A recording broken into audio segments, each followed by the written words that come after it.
تفتح عينيك على ضوء ذهبي ينعكس على مياه نهر النيل. لا منبه، لا ضجيج مدن، فقط صوت الحياة وهي تبدأ من جديد. أنت الآن في قلب الحضارة المصرية القديمة، لكن لا تنخدع بالجمال.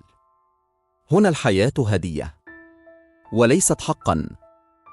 تنظر حولك، فلاحون يعملون منذ الفجر، كل حركة محسوبة، لأن فيضان النيل قد يمنحك الحياة أو يسلبها منك. وهنا تفهم أول درس: الطبيعة هنا ليست صديقك، بل سيدك. إن فهمته عشت، وإن جهلت انتهيت. ترفع رأسك، ترى المعابد الشاهقة، والناس ينظرون نحو السماء، لأن الآلهة هنا ليست فكرة، بل حقيقة يعيشونها كل يوم. كل قرار، كل خطوة مرتبطة بإيمان عميق بأن هناك نظاما أكبر يحكم كل شيء. وهنا تدرك أن القوة ليست فقط في الجسد، بل فيما تؤمن به. تقترب من ورشة بناء، حجارة ضخمة تصحب، رجال يعملون بلا توقف. لماذا؟ لأن الفرعون يريد أن يخلد اسمه للأبد. الفرعون ليس مجرد حاكم، بل إله على الأرض، وأنت مجرد جزء صغير في حلم ضخم اسمه الخلود. لكن هذا الجزء هو ما يبني العظمة.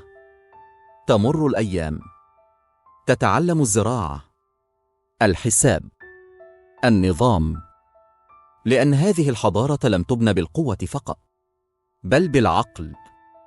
كل شيء محسوب، كل شيء منظم. وهنا تضربك الحقيقة: العشوائية تقتل، والنظام يصنع إمبراطوريات. ثم يأتي الامتحان الحقيقي: هل ستبقى فلاحاً أم سترتقي؟ لأن الفرص موجودة.